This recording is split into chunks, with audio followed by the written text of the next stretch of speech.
I kind of begrudgingly respect just the dedication to not getting better at what you do for a living.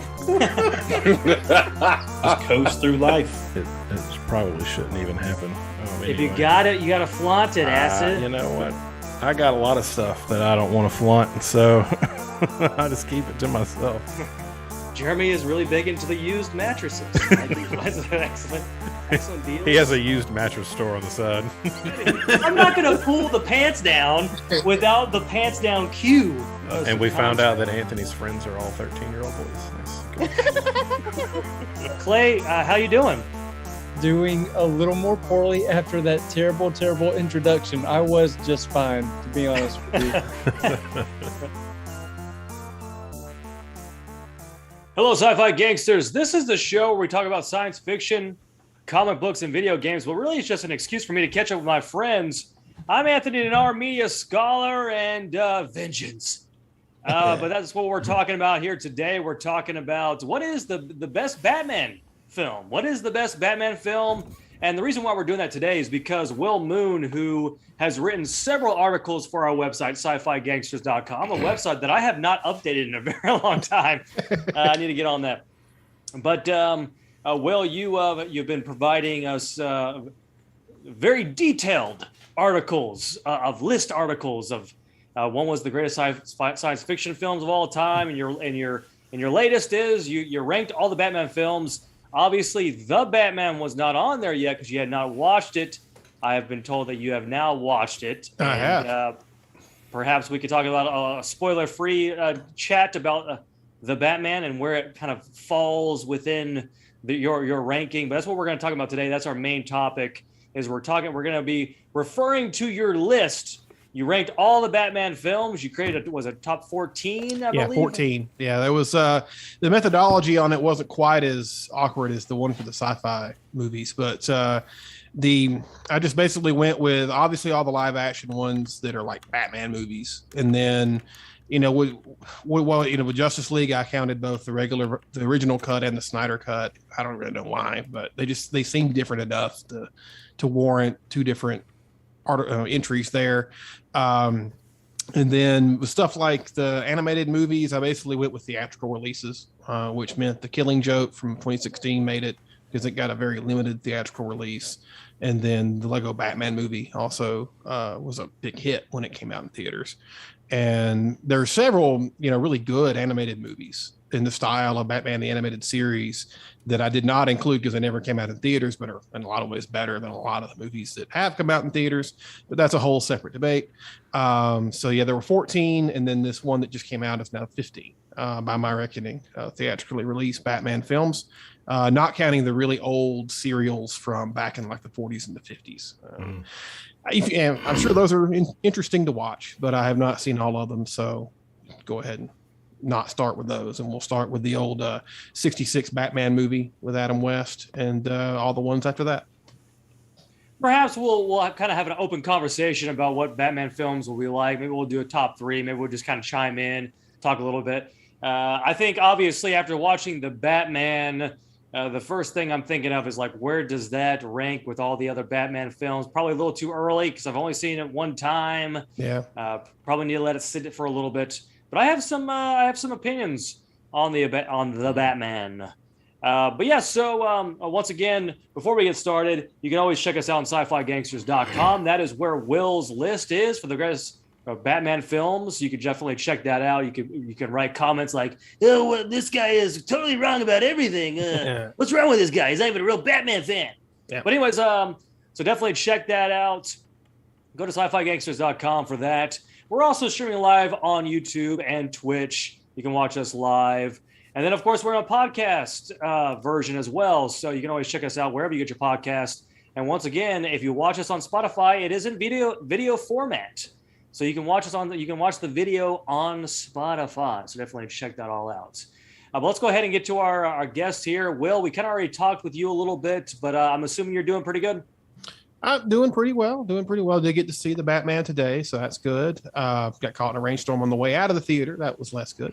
But yeah, doing well here. This is, I think, my second appearance on this since we moved to a different part of the greater Atlanta area, the very, very edges of greater Atlanta. And, that's going pretty well. And, I had not written anything for the site since the sci-fi list, which was back in the summer. And that was a very sizable undertaking. So kind of came back with this one just because, Batman is the character that I think about. I probably enjoy the most of comic book characters in film, although there's been a couple of recent tilts towards Superman and the Flash. But, Batman obviously is one that we've had several versions of now, and most of them have been to some degree successful, and is a favorite of mine, both with the comics. And I particularly like the comic The Long Halloween, which this movie is very heavily drawn from, as was The Dark Knight. And so it's always interesting to see which parts of that very lengthy story will pop up in a film. This was not at all a direct adaptation of it, but definitely a lot of elements from it and its sequel, Dark Victory, were there in the movie. And Batman's a character that we're probably never going to move away from. Honestly, in film, there'll be another Batman in a few years if Pattinson doesn't keep doing it, or he'll make 3 or 4 more, or who knows how it's going to go. I just know Warner Brothers is always going to have new Batman for us whenever they can to rake in that sweet, sweet money. It's just that the character of Batman, like the character of Spider-Man, is too important to us as a culture. Like we need the Batman. We need that myth, the mythology, right? That's right. Of the Batman. Well, very good. Well, Will, I'm glad to hear that you're doing well. We'll kind of get back to you here in a second. Let's go ahead and get to the producer of the show, Acidtrain. Acid, what's new with you? Not a whole lot. I did a field trip today. It was fun. I got to see. Did you go to an apple orchard? We did not. We went to.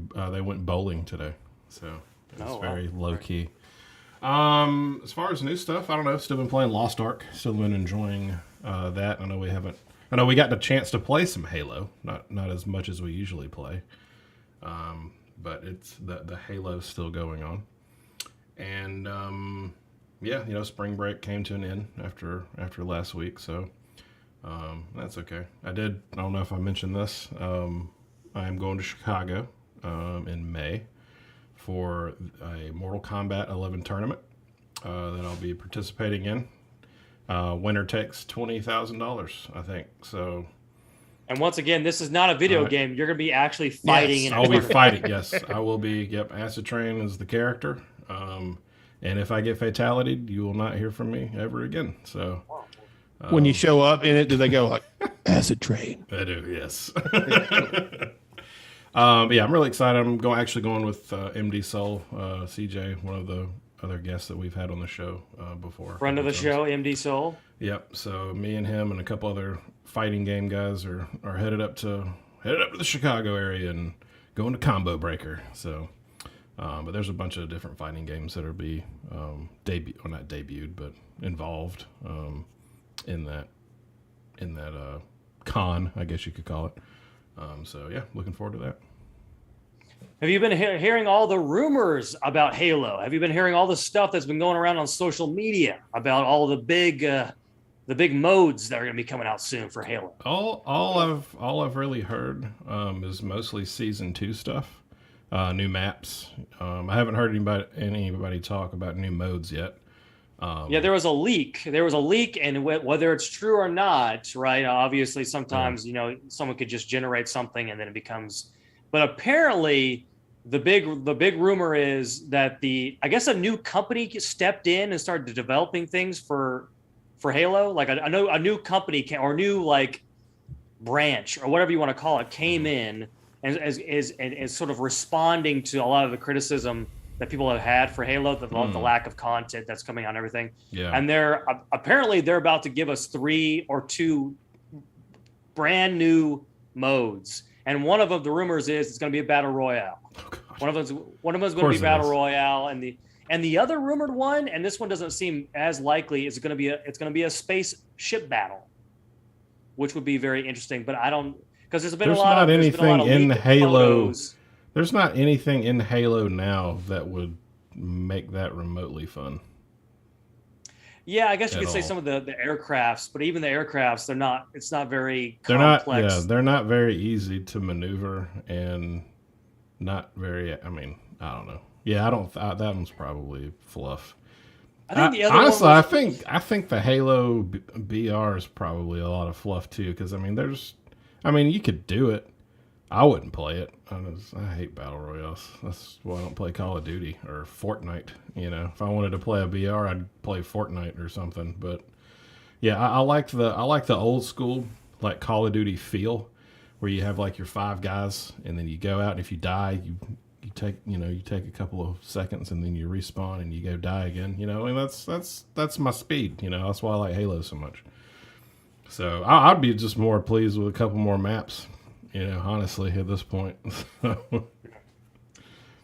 Yeah, so just kind of an interesting rumor that's been going around on Twitter about Halo. Well, yeah, definitely kind of very interesting. And whenever we get the squad together, Acid, whenever it's me, you, Roger, and Bryce, we get the full squad on there. It's a lot of fun. It's a lot of fun playing. I have a good time. Yeah.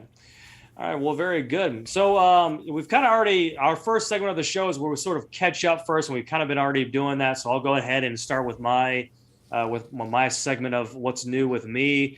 And I have been trying to get back into Star Trek Discovery, and then I've also watched the first episode of the second season of Picard.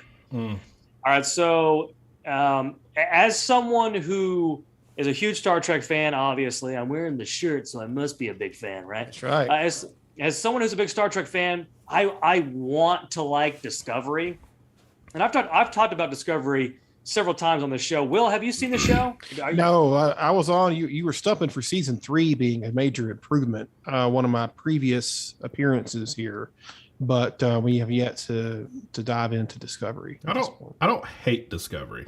I don't care for it, but I don't outright just hate it. Like, I'll watch it. Like, it's not a big issue for me to watch it. I don't seek it out, unless I'm just that bored. But because my wife likes it, so if she's got it on, I'll sit there and I'll watch it with her. Yeah, so I've been trying to get back into it because I have been hearing a lot of things on social media about how people really do enjoy Discovery, and a lot of it has to do with sort of like explorations of differences in gender and race and that sort of thing that they're kind of exploring, and how the cast is far more diversified than previous Star Trek series. So I'm getting back into it, and like I said, I've already said this before about Star Trek Discovery. When season 3 hit, it was almost like the producers of the show said, "All right, Anthony, what do you not like about Star Trek Discovery?" And I said, "Look, I don't like how unnecessary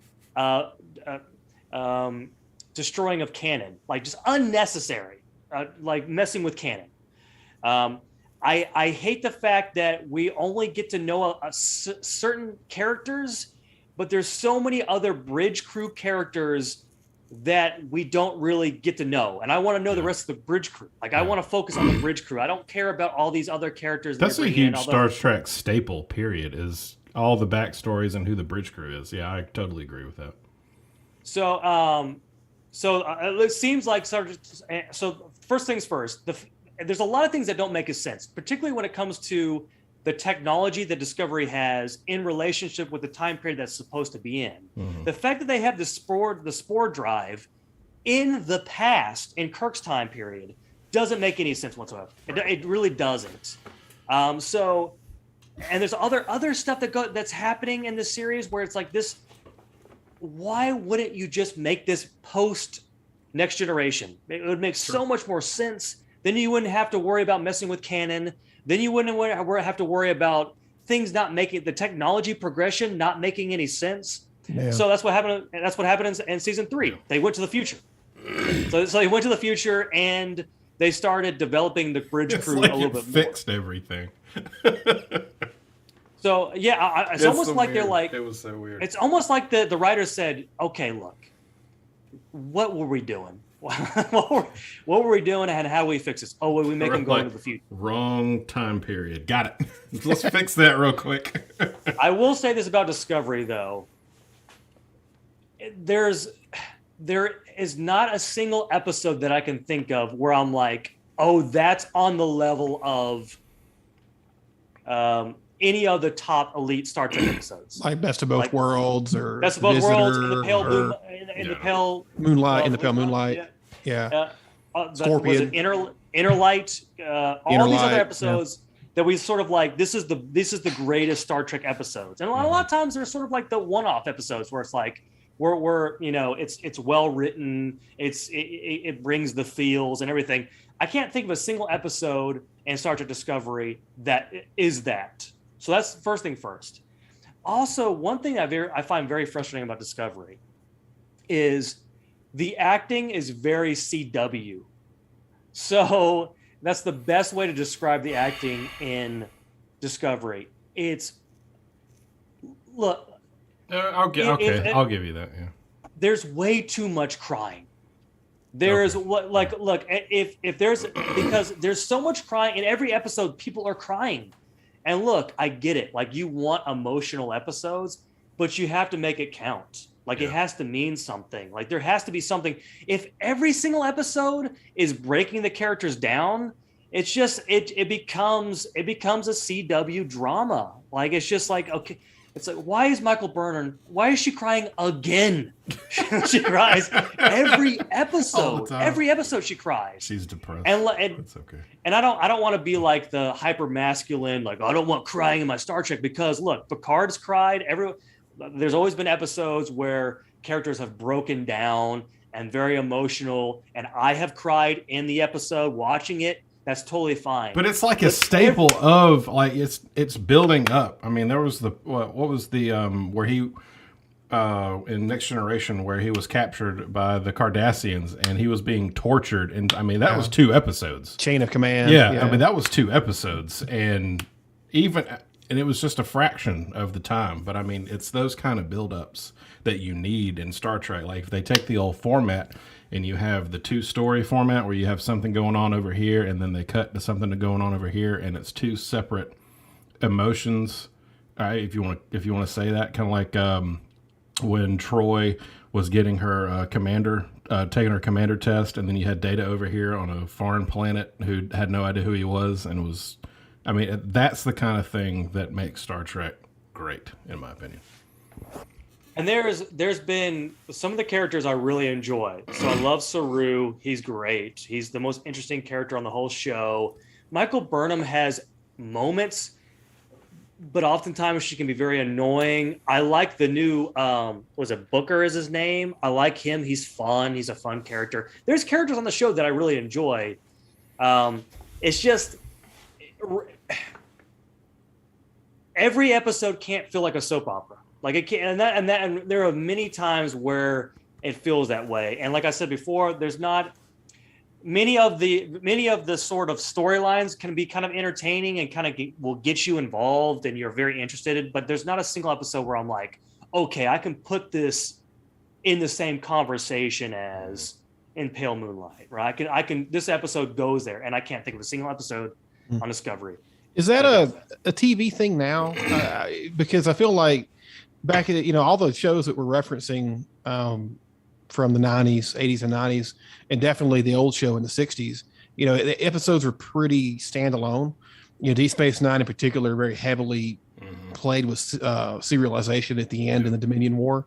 But Star Trek and you would have thought Voyager in particular would have been very serialized, given really the nature of its plot, and it wasn't. It was very much we'll just reset this thing at the end of the episode and just get right back to where we were to start the next episode. And I mean, you had your small little things that carried on, but it wasn't it wasn't this massive huge deal. It wasn't like and then you watch a show, I don't know, like Game of Thrones or a lot of the more recent TV shows, and even something like something like Downton Abbey, even to stretch into a different genre, it would feel like each episode, sometimes you didn't really have a way to differentiate an episode from the next or the one before it, because the storylines carry over all through each episode, and it may be a better way to tell a cohesive story. I'm not saying that it isn't. And people have definitely responded to that in a way that they used to not, because you could binge things now, whether you're watching it, back when it was DVD sets, Blu-ray sets, then it became streaming and on demand or however you do it.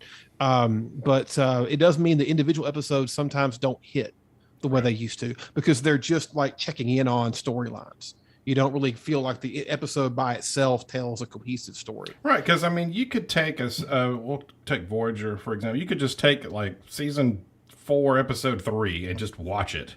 And then if I couldn't go right now and just watch, the middle of a season of Picard and enjoy it to a full potential. Or most shows now to not make it just be about Star Trek, but most shows like you couldn't have dropped into season 6, episode 4 of Game of Thrones without having seen the previous and knowing what the hell was going on. And that's I don't know if it's necessarily a bug or a feature. It's just a different way things are done, and that will have effects when you're trying to think about the highest highs. There was an episode of The Flash several seasons back, and The Flash can get pretty serialized. And it was one where a bomb was literally going off, and he had to run in flash time. One of the things that they create with the Speed Force, where he literally will run to somebody, pull them into his very slow motion time so he can talk to them and figure out how to stop the bomb from killing everybody. And then he would leave them and they would be frozen in place again. And then he would go talk to the next person. And it was very self-contained because the villains weren't even a Flash rogue. It was just some criminals. And it actually was one of the few times I remember watching it's like, this is really good. This is really creative. And this is something that's entirely separate in a plot way from whichever villain he was fighting that year. I don't remember which one. But it did move the emotional storylines forward. His relationships with the characters, Iris, the other people that he fights crime with, the version of Tom Cavanaugh's character that was on that season. He was able to relate to all those characters in a way that moved those individual personal storylines forward, but in a storyline for that episode that was self-contained as far as plot. Those episodes are rarer now than they used to be. Again, I don't know if it's a feature or a bug. It's just the nature of the beast now. We do like our overarching serial stories, and when you have those, sometimes that individuality of episode goes away. Yeah, and that it's sort of a bummer because obviously the big difference between Discovery and Next Generation is Next Generation was like 24 episodes per season. Star Trek Discovery is 10, right? So you have to be very deliberate with what is in every episode, and you don't really have the freedom to go, all right, we have to fill in 10 episodes. So let's do one where, the holodeck does this, or, and then you can have more creativity. Staples. Some characters are trapped in a cave, or the away mission gone wrong, the technobabble thing that has to get solved, a medical thing that comes up. You always had those good staples. There would be like the legal ones. The Q trial episodes would come up. The random guest stars. Like a Harry Mudd type character, would he show up? And I know they had him some in the show, but it's one of those that Star Trek always had those fillers. And you think about like the X-Files and its infamous standalone episodes versus its mythology episodes, and how those standalones, you can just drop in and watch those without having any grounding at all in the aliens, government, conspiracy, all that. And a lot of those are really, really good and are very important for influencing TV that came later. But again, those are also, like Anthony was saying, 26 episodes in those old Star Trek seasons. That's a lot. 22 for like something like Flash or the other DC CW shows. 22, I think, for the X-Files. You're going to have standalones. Now with 8, 10, 13 episode seasons is what most shows do. You can basically have no fat on the bone, just muscle basically for each season. And you do tend to lose a little something with that when it comes to detours, side trips, and walks you can take with characters. There's no time for much of that these days. And that's just the nature of the beast. Yeah, definitely. And we're sort of kind of running out of time here, but I do want to talk about Picard a little bit, second season. So the more I reflect on the first season of Picard, the more I utterly hate it. And I can kind of get into why I hate Picard so much the first season. But it seemed like, so I watched the first episode of season 2 of Picard. And once again, just like Discovery, it was almost like they were like, all right, Anthony, I know everything that you hated about season 2. We just fixed it. So, and the first episode was just this. Like, they're like, all right, everything you hated about Picard. The fact that they're not all in Starfleet, and it's doing this whole thing where maybe Starfleet's actually bad and like it's falling apart, and we have to we're all rogues and everything. It's like, I'm not interested in this. I want my Star Trek on a ship. You pick a ship, you have a bridge crew, you develop relationships with the bridge crew, and you give them a mission to go together. So they all rejoin Starfleet. The very first episode of Season of Picard, they're all back in Starfleet, every one of them, and something happens where they all have to get back on the Stargazer. Right, it's the new incarnation of it's a new version of Stargazer, and everyone's all back on the Stargazer, and something happens. Spoiler alert: it's the Borg again, but maybe it's an alternative version, alternate reality of the Borg, which is kind of interesting. It's kind of a little spin. Okay, that's fine. I can have fun with this. But I watched the preview for episode 2, and seems like they threw that all in the trash. Oh, really? Because Q shows up. And everything goes in the trash. All of that turns into, something happened, and now we're all starting over again. It's an alternate reality where we're not in Starfleet anymore. And it's just like, it feels so disappointing because I felt like they were like, all right, here we go. We're gonna fix this. We heard all of the criticism of Picard, and we're gonna start over, and we're gonna have fun with it. And they kind of ruined it. But have you seen any of the Picard episodes? Will? I saw the pilot for the first season, and then we didn't have Paramount Plus / whatever it was called then at the time. We actually just did get it mostly for watching Peppa Pig purposes for my toddler. But I think we'll try to get on that. We got a backlog. I got to watch Peacemaker. I've got to watch Boba Fett and get on these Star Treks. Right now we're almost through Babylon 5, which I may have mentioned last time I was on that I was going to do. Strong recommend on that one. For anybody who hasn't seen it, talking about the kind of shows we were just talking about and sort of the advantages and disadvantages of it. Babylon 5 is a really good example of that when it comes to the serialization, but also having standalones, moving the human stakes forward, but also sometimes the plot goes forward, sometimes it doesn't. The most serialized show probably of the 90s.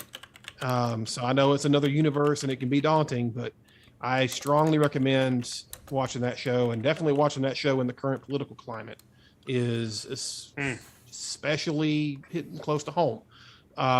So it's I was worried that it was going to kind of have aged a little wonkily with some of its portentous dialogue and its very dramatic stakes. It might come off a little silly, but no, it's aged really well. And the best parts of it, I mean, they're just as good as they ever were. The stuff with like Jakar, who the actor who played the One-Armed Man in the Fugitive movie, and also was Commander Tomalak, the Romulan, in several episodes of The Next Generation, plays such a wonderful character in Jakar on the show. And his counterpart character is from another alien race, a guy called Londo, and the whole relationship between those two guys is just a whole show of its own. And that's just one little part of this larger whole. So it's on HBO Max. That's the plug. HBO's check will clear hopefully soon. But if you haven't watched it, check it out. It'll definitely give you good 90s genre TV vibes. And we can't get enough 90s TV, right? Well, I'm rewatching Buffy right now. Like, I'm just going through the whole thing. There's parallels with that show too. Actually, some of the alien makeup they use on this show ended up being recycled as demon makeup on that show, because they shared a production company, I think it was. And always got to save where you can, right? Yeah, exactly. All right, well, very good. That's our Star Trek talk for today. Let's go ahead and move on to our main topic. We're going right from Star Trek to Batman, right? That's a seamless transition. Yeah. Seamless transition. So, Will, obviously your ranking of the best Batman films are on SciFiGangsters.com. Why don't you go ahead and just tell us a little bit about the list? What did you were you surprised by where you placed things? Anything like that? A little bit. I kind of roughed it out just very briefly, and then sort of thought through kind of that list, how I felt about it, if I wanted to make some moves. There were a couple of moves that were made. The one I got the most pushback on from Mrs. Moonbase Alpha was Batman Forever being at the bottom. Maybe I was a little harsh on that one, but I mean, it's not a good movie. And I know the agony of how Val Kilmer and Tommy Lee Jones just hated every last minute that they worked on that movie. And the sort of now infamous story where Jim Carrey saw Tommy Lee Jones at a restaurant the night before they began filming. And he went up to him and tried to introduce himself. And Tommy Lee Jones was just like, I can't sanction your buffoonery, and turned away. And Jim Carrey had to just work with that for the next however long. That's pretty brutal.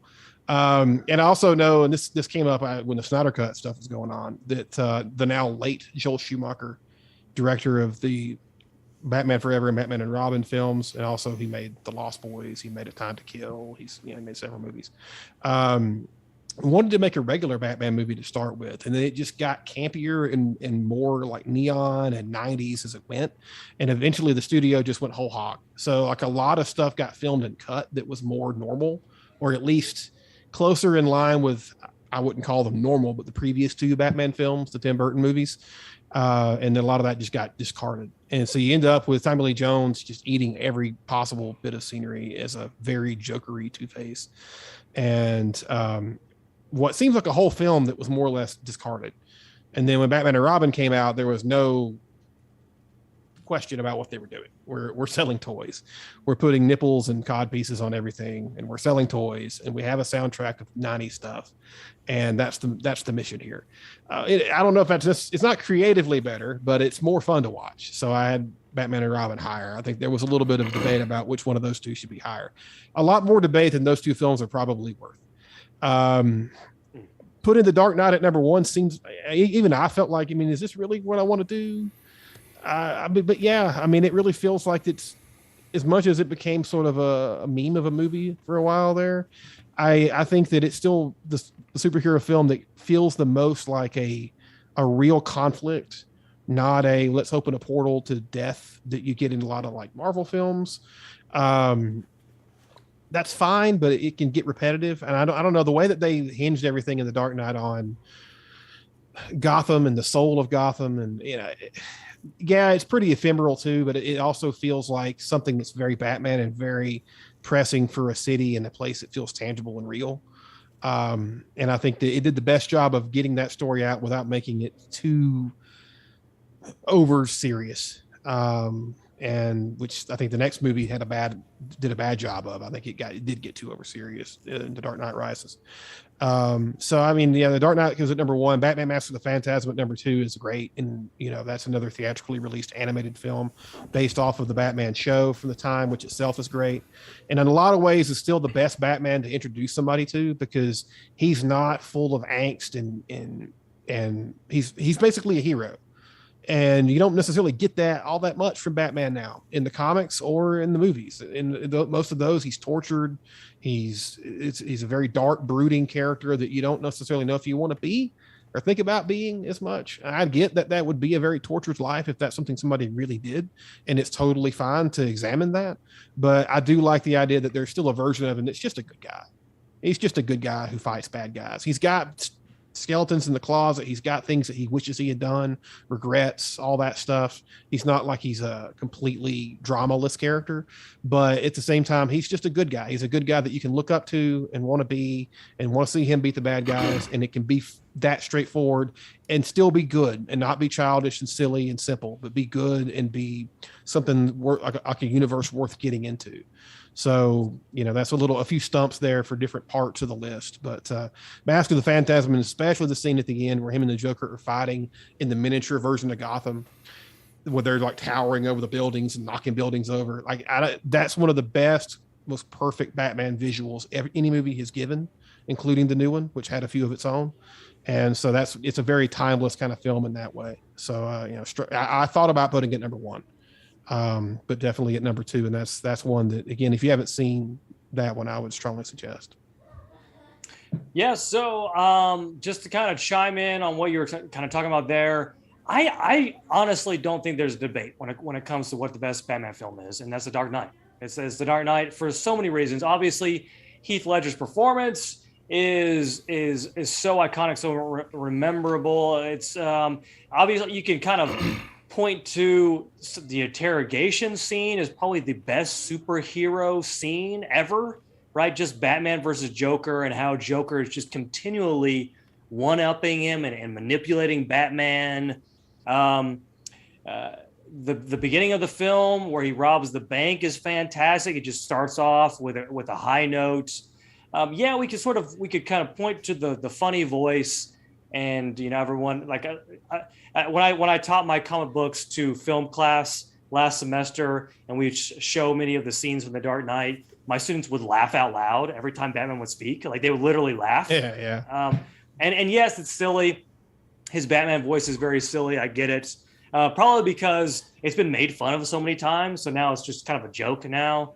But man, there's so many things that are great about the film. The fact that the Joker is continually pushing Batman to kill him, like that's the goal, right? It seems like that's the goal. Like he wants him to kill him. That's the and then at the very end, Batman doesn't kill him, which is I don't know. It's just so fantastic. The scene where the Joker is trying to get the two boats to kill each other and they don't kill each other, and the Joker's like, I just lost. Like there's so many things that are fantastic about The Dark Knight. So I 100% agree with you. I never saw the animated film, the second part of your list there, the number 2. So I can't say anything to that. I've heard great things about that as well. My thing is, where does the Batman fall? I've only seen it once. Now, I went into the theaters wanting to not like it. Like I went into it saying, you know what? I don't want to like this film. I didn't like the idea of Robert Pattinson being Batman. So I heard a lot of the rumors where he was kind of giving, like he refused to work out and like all this kind of stuff that was going on. So I was like, I'm not sure I'm going to enjoy this. But at the end of the film, I turned to Jeremy because Jeremy went with me to the film. I went, is it okay that I really liked this film? And he said, no, it's good. I was like, man, because there's so much that I loved about the Batman. I will say this. It's 30 minutes way too long. It's 30 minutes too long. Yeah, it's too long. Yeah, it is way too long. But Acid, I haven't heard you chime in for a while. I want to go ahead and give you a chance to sort of chime in here. No, I find your debates intriguing and everything. And I'm sitting here, I'm looking at the list, just kind of reviewing, what Will put in here. And I haven't seen all of these. Like the Lego Batman movie, so I don't really have an opinion on that. By the way, the Lego Batman movie is phenomenal. Is it really? Yeah, it's great. It's phenomenal. Like I remember the first time because Victor went through a phase where he watched it over and over again. Yeah. And the very first time I watched it, I laughed out loud several times. Oh. Because I enjoy the Lego game, like all the Lego games, like the Lego Batman, Lego Pirates, Lego Harry Potter. Like all those games are very well done. I could only assume the movies are very well done. I mean, So. Did you see the Lego movie? I haven't seen any movie to deal with Legos. Okay. Yeah, I've never seen any of the Lego movies. Like the opening scene. The opening scene is hilarious, where it says. You have to look at yourself in the man in the mirror, and it says Batman. It's fantastic. It's funny. I may have to check that out though. That and the villain roll call. I mean, once that's very quickly in the movie too, where like Joker has literally every villain he can find, even the stupidest ones that come from the old 60s TV show or from the 90s animated series, and even some of the goofier ones from the comics. And it's by the end you're like Condiment King, and then he's like spraying ketchup, and he's like, yeah, all those are real. Might be worth a Google. It's just, it feels very aware of the silliness of the character, which is an important thing to remember because, like, yeah, the Batman, the Dark Knight, some of these other films are very serious and take it very seriously, and that's fine. There's some great movies that do that, but also this is a man that dresses up like a bat and punches people. So there's plenty of room for humor here as well. And the Lego Batman movie does a really good job of that. And again, going back to the list, I would place the ones that I've seen in different orders. But when I see Batman, when I think about Batman as far as films go, I love Tim Burton. I love is it Joel Schumacher? However you say that. Yeah, that's what I grew up on. That's what I watched over and over and over again. I remember watching Batman and Robin so many times just because I really enjoyed Arnold. I mean, it was just, Arnold was was just so great. But as far as number one goes, I would just have to put Batman, the original. Good old Michael Keaton. He's my Batman. He's always been my Batman, and that's just how I see the Batman universe in my mind as far as films go. It's funny that you mentioned that, because I recently watched it over again because I assigned it to my students last semester. Like, it was one of the very first movies we watched. So I watched it again, and obviously it was a film that I grew up watching. Like, when I was a kid, I loved it. I watched it over and over again.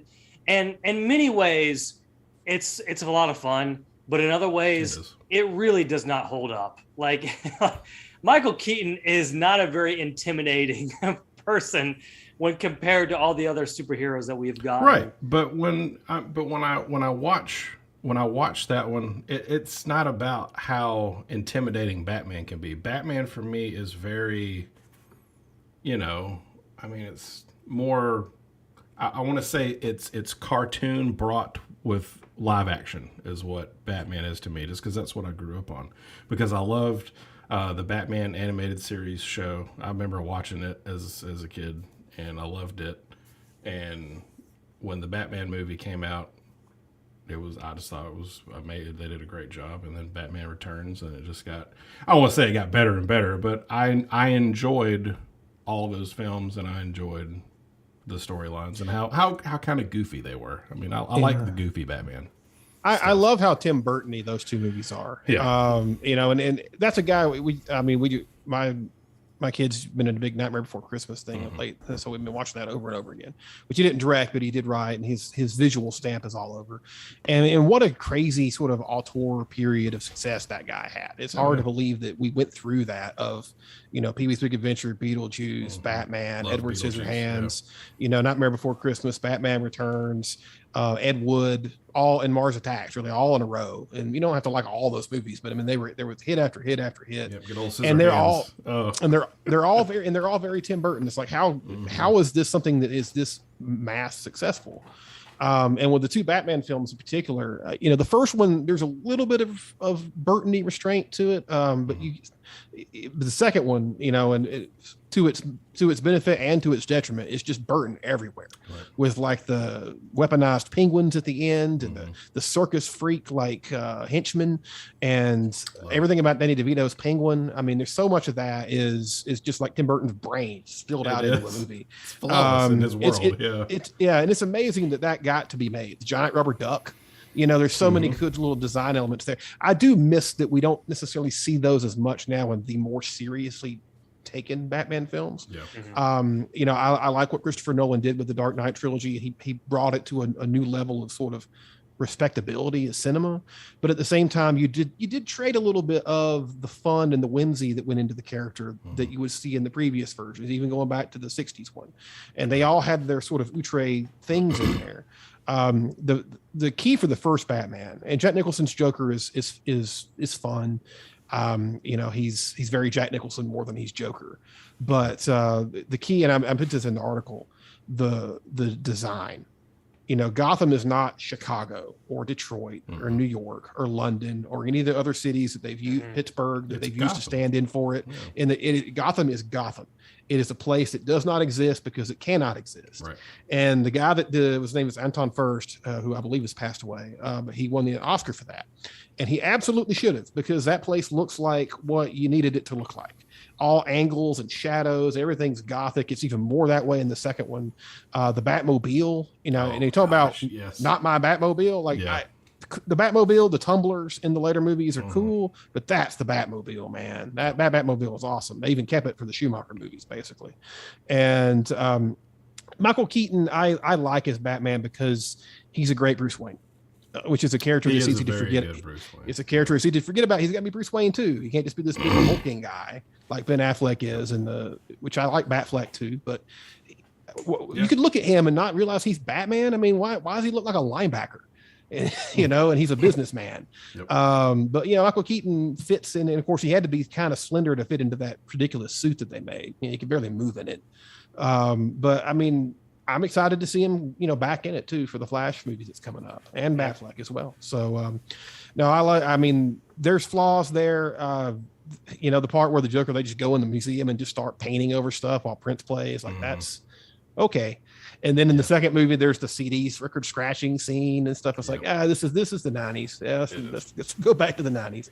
But those movies are fun, and they're very interesting time capsules of what people thought Batman was, or at least what certain creators thought Batman was. But I have to split them. Like, I look at them completely separately. Like, I look at the 90s stuff by itself, and I don't even try to compare it with the modern stuff now. I don't hate the modern stuff. No. It's just what I prefer what I grew up with and that kind of stuff.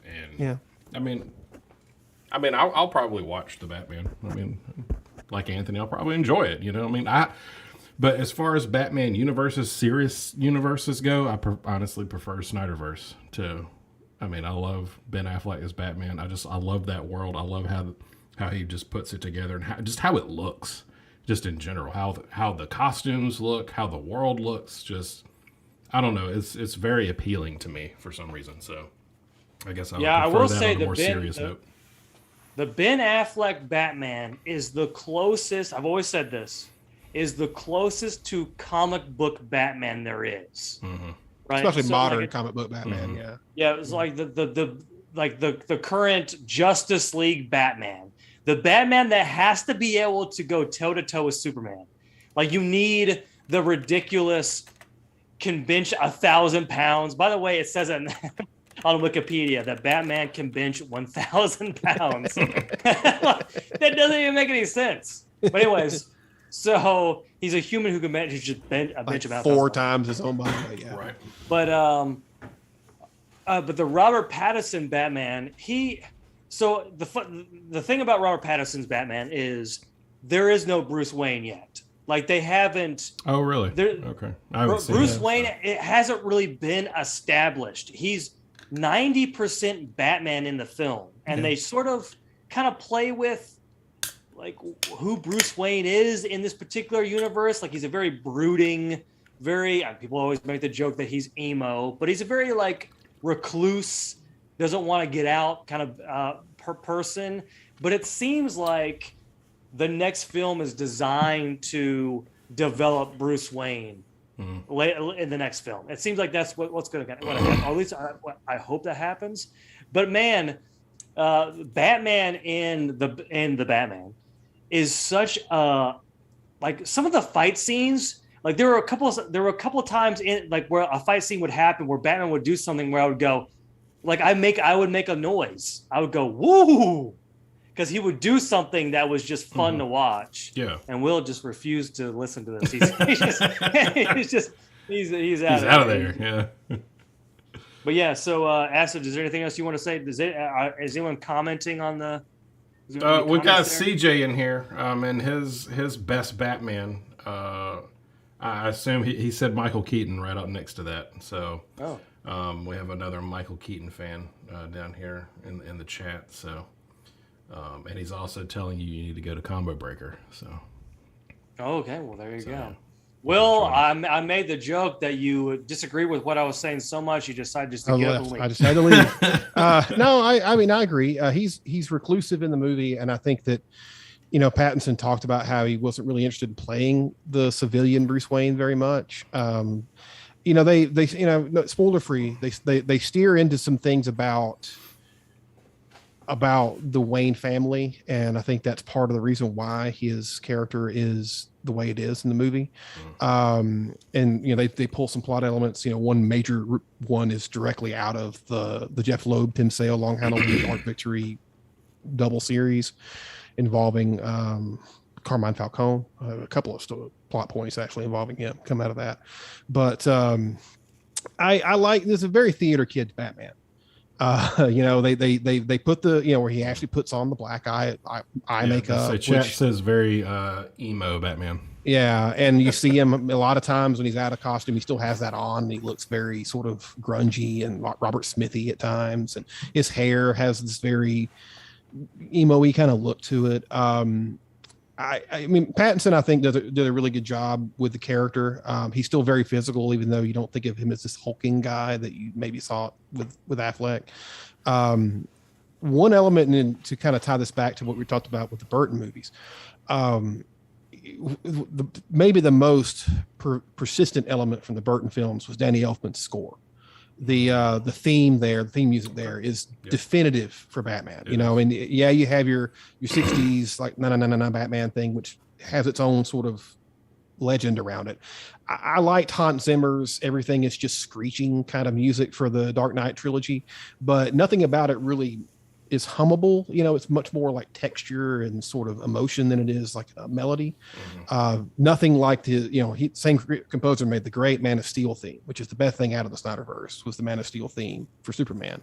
The real superhero in this movie is Michael Giacchino, who is the composer. The music is just awesome. It's the best Batman music we've had since the Elfman music. Really? And it's the same thing pretty much over and over. And that might sound dumb and repetitive, especially in a 3-hour film, but it is not, because every time it comes, it's like Darth Vader is coming. It's, with the Imperial March plays in the Star Wars movies. It's, you feel Doesn't it sound very similar to the Imperial March? It's almost a simple, even more simple version of it. And it's really? There's like an implacability to it. It's the same kind of motif over and over, and it gets louder and it gets louder, and then more instruments come in, and it gets more textured out. And it's not as simple as it sounds, because there's a lot of like little accents and color that come into it that kind of change the mood of it a lot of the times that it shows up, or give you some more emotional sort of range. Particularly in the final fight scene when they're fighting on top of essentially like a scoreboard at a basketball arena. And I swear there's some horn stabs that are trying to sound like the Batman thing from the old 60s TV show, which I thought was a nice little neat touch. But it's just very foreboding music that just owns every scene it's in. And you see it in the trailer. There's a scene late in the film where he's fighting a bunch of goons in a hallway, and there's no lights, and all the light you see is the muzzle flash from the guns that they're using. Oh yeah, that was a great scene. When the music comes in that scene, you feel it, and you feel the presence of Batman there, or the Batman. So the question from chat to you, Will, is: do you consider that the new Batman sound? Is that it? Is that the new? I mean, it's going to be, I think, for the time being. You'll never. Batman is a character of multitudes. One of the reasons why, to slide to Marvel briefly, why I like Spider-Man Into the Spider-Verse so much, and it's still my favorite Spider-Man film, my favorite Marvel film, is because it appreciated and set the groundwork for the one that just came out of Spider-Man isn't just one Spider-Man. He's all Spider-Man. He's all the different versions, the really sad versions, the really happy versions, the younger, the older, the weirder ones. Spider-Man is a character of multitudes that covers all of these decades, and everybody has their version, but there is no one version. There's all versions. And I like that they worked that into actually the plot of a film and made it land and made it emotionally resonant. And that's the same with Batman, even more so, because he's an even older character.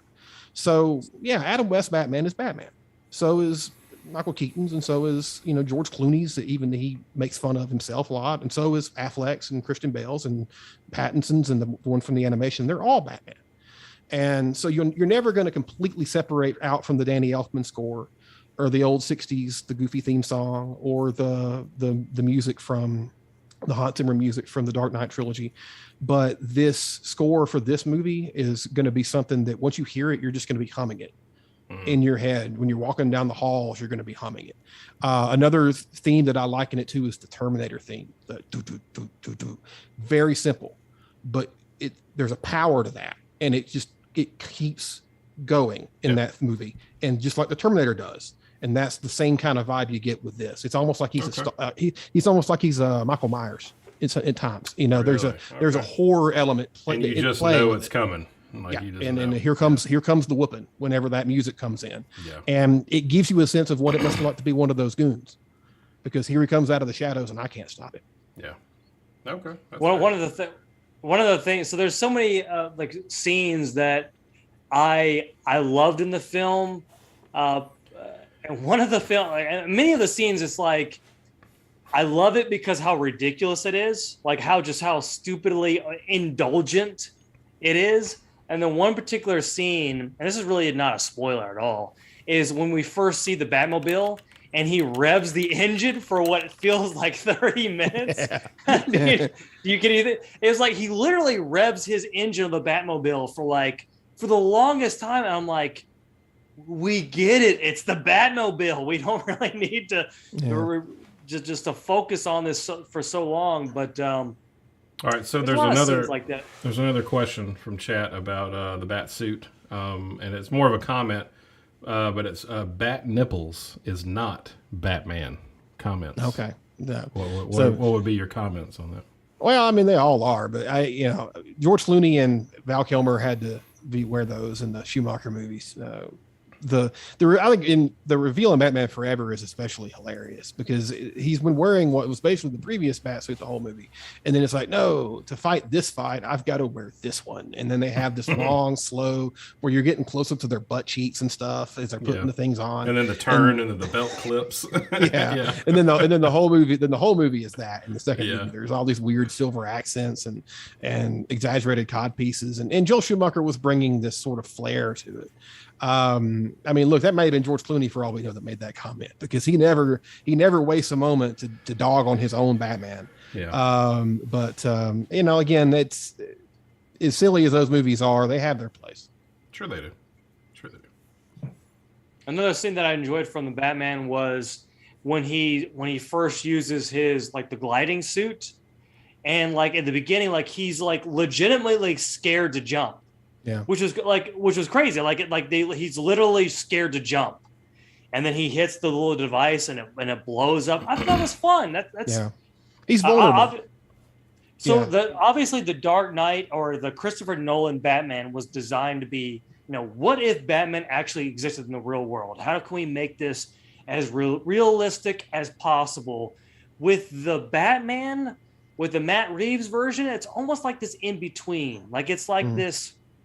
It wants to be realistic and gritty, but it also sort of stylistic in a lot of ways as well. Like it kind of has that flair as well. So I definitely appreciate sort of like the blending that it does. Well, yeah, I mean, it always rains. It's Halloween, and it's very like and again with the eye stuff, like it's very much this like it's sort of theater kids vibe of Batman, and that's a vibe.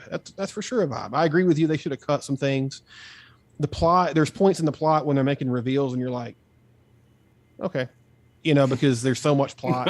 And I'll say this, they pointed out, because it's based off The Long Halloween, which is a detective story, and he is the world's greatest detective in the comics, that they wanted to make this be about being a detective. And I feel like in every movie where they make a point about him being a detective, all of his detective work is basically to just figure out the clues that somebody's leaving for him. He's never in front of the villain, like the Joker uses Batman's detective skills against him in The Dark Knight by consistently being one step ahead, by getting himself arrested and then blowing up the jail cell there in the police department. And a lot of his plans hinge on Batman figuring out what he wants him to figure out. And that's really the case here with the Riddler. I kind of wish that they maybe did. I wouldn't mind if he actually was ahead of the guy on one of these cases. Now, maybe it'd be a short movie if that was the way it was. He would just go find him and punch him and that'd be it. But he doesn't feel like the world's greatest detective because he's getting outsmarted. Now, he's a man, and he's particularly a younger version of Batman here. So I like Anthony was saying, when he's scared to jump when he gets chased out of the police station in that one scene, and later, he's really legitimately injured at times. He takes a bad gunshot towards the end of the movie that almost is it for him. So they weren't afraid to have him not be Superman, basically. But Batman, they were willing to let him be a guy that could be beaten, or at least you could give you the vibe that he could be beaten. I don't mind that. Especially this early in his career, I don't want him to be Bat God, at least not yet. I want him to have to earn his way up to where maybe he could fight Superman later. I don't think they're going to go that way here, but I just, for these random people like the Riddler or the thugs that you see, and then whoever they're going to throw at us in the sequels, we got a pretty good idea who one of them is going to be from the end of the movie. But whatever random thugs we're going to see in these later sequels, if they're going to have dramatic stakes at all, Batman has to be on the level that he can be beaten by them, at least credibly. So I don't mind that he has some reservations about what he's trying to do, and at times doesn't 100% succeed at what he's trying to do, because these are the sort of growing pains of him at this point. Yeah, I agree with you. So it's funny how the Riddler, well, I don't want to spoil anything, but basically gives out his whole plan online is just locked. Which is Batman doesn't know the right website. Yeah, it doesn't. That's just if he would have just went to the right website, he would have known his whole plan from the very beginning. But yeah, anyways, Acid. Is there anything else you want to add to this? Well, two things. One would be from chat. It's kind of a funny comment. It's like the Batman movies keep getting darker and darker. And the comment is when we're in our 60s, the screen is just going to go black and we're just going to hear the voices. Yeah. So I thought that was just a bunch of blah, blah, blah, blah, blah, yeah for like 2 hours here. Yeah. I will say this about Matt Reeves' Batman. He stares a lot at people. There's a lot of scenes where it's about 2 minutes of him just staring somebody down. Yeah. Just looking at him. Particularly when he's looking at the kid. Remember when he's looking at the kid and he's just staring at the kid for a while? It's 4 scenes to that because it keeps going up. Yeah. It's leave the kid alone. It's I know you're having a moment right now, but the poor kid, you're staring at the kid and you're in a bat suit. Yeah. But then the last point, and then we can move on to the meme segment. Is it's a long movie, it's a 3-hour movie, and of course I go back to I love when Batman is more James Bondish and you have all the gadgets and all the gizmos and that kind of stuff. Does the Batwing make an appearance in the Batman movie?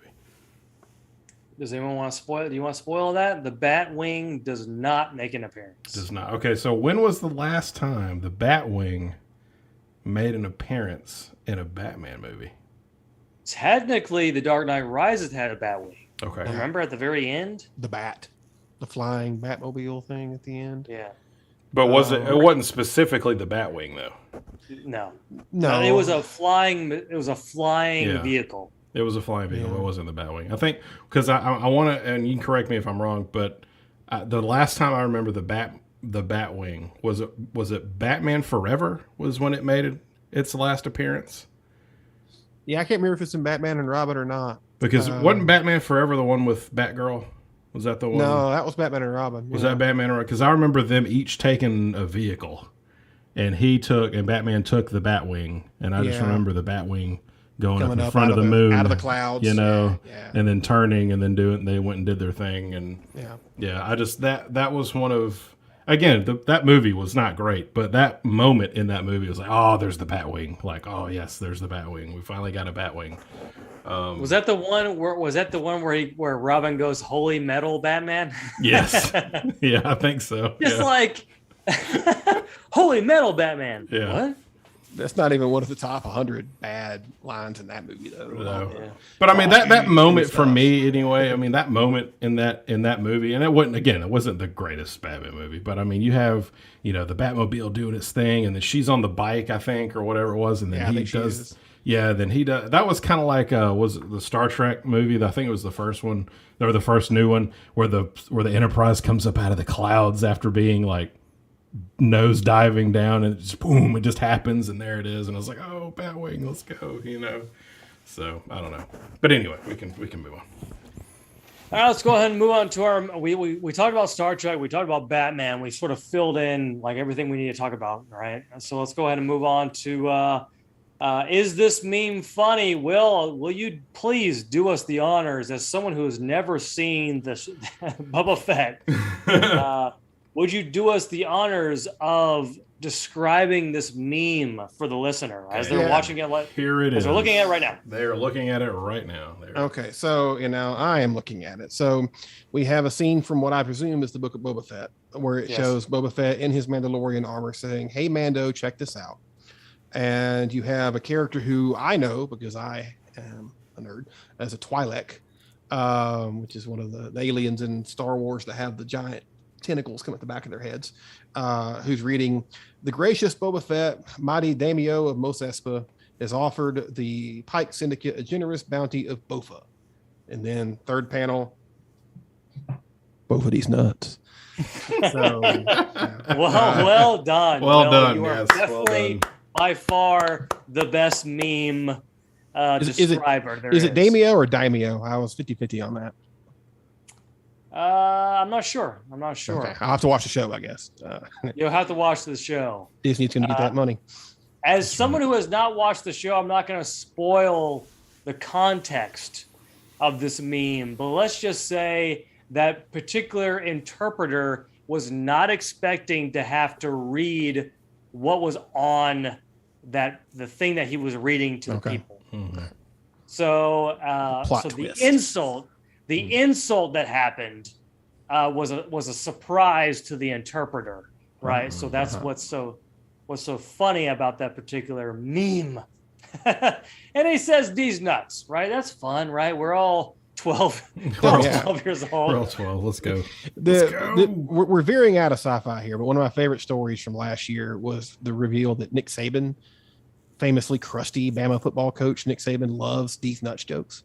And some of his players, like I think Josh Jacobs, who plays for the Raiders, was talking about, like you'll be practicing and he'll just walk up and he'll be watching you, and it's like, you caught that ball. Did you catch these? and you'll just look at him and be like, Coach, I haven't heard of these nuts jokes since the 8th grade. So, obviously, any these nuts joke that's good enough for Nick Saban, it's got to be good enough for us. Right. Yeah. Well, fantastic. Will, we never really get to talk about, obviously you're the big sports guys. You're a big Auburn fan, you're big sports guys. So obviously March Madness begins. Friday is the big game. Do you have any, are we going to win the game? Well, I think we're going to win the game Friday. Auburn's actually got a pretty nice chance, I think, to make a deep run, just because I think the bracket set up pretty well. The team has not played as well the last month plus of the season as they were. I mean, they definitely may have peaked too early. So we got to be worried about that a little bit. But at the same time, this is a weird year in college basketball. I'm looking at these brackets, and I'm having a hard time finding a team that I'm really confident in to win it all. And the biggest problem for Auburn, I think, and the one thing that even worried me when we were playing well was guard play, because guard play is everything in March. Like Auburn's really good in the front court, really good at particularly rim protection on defense, and then lots of dunks. And then Jabari Smith is going to be one of the top 2 draft picks probably in the NBA, and he's a front court player. But Auburn's guard play was really what was, I think, pushing them to that great run that got to number 1 in the country back in the winter. And then the guards sort of lost, I think, some confidence a little bit after Auburn started getting pushed and ended up losing a couple of games. Hopefully that little rally against A&M in the last game with the guard play will get them going again. Wendell Green in particular really needs to get that confidence back. If that happens, Auburn could be very dangerous. Any team that figures that out, I think, has a great chance, because we've seen so many times in March that a guard just gets hot, can get his shot from wherever he wants, and is making teams pay with the way he can score and distribute. If somebody finds that, they have a really good chance to win the national title. So, that's going to be the question. Who's got that and who doesn't? Hopefully Auburn can get it back, because I don't think we've had it for a little while. But if we get it back, Auburn could be very dangerous. Well, very good. And we definitely pleased a lot of the listeners right now who are who tuned in to listen to our Star Trek talk, and then our Batman talk, and then our turn into Auburn basketball. Hey man, takes all kinds. We're hitting all of the right targets here. Well, that is our show today. Once again, remember, Acid, did you have one more thing for us before we head out of here today? No, that was it. Everybody left after you started talking about basketball. Well, there you go. Well, fantastic. Excellent. That was the purpose. They're going to change their brackets. Is what is that what it is? Okay, they're really good. It's tomorrow. Fantastic. You got to hurry. You got to get it in now. Once again, you can check us out we broadcast live on YouTube and Twitch. We're also in podcast version. You can check us out on Spotify, wherever you get your podcasts. And then, of course, check out SciFiGangsters.com. That's where you can check out Will's list of the best Batman films. Definitely comment on there and tell him how wrong he is. Please. Right. But I'm Anthony Nanar, Will Moon, Acidtrain. Goodbye, everybody.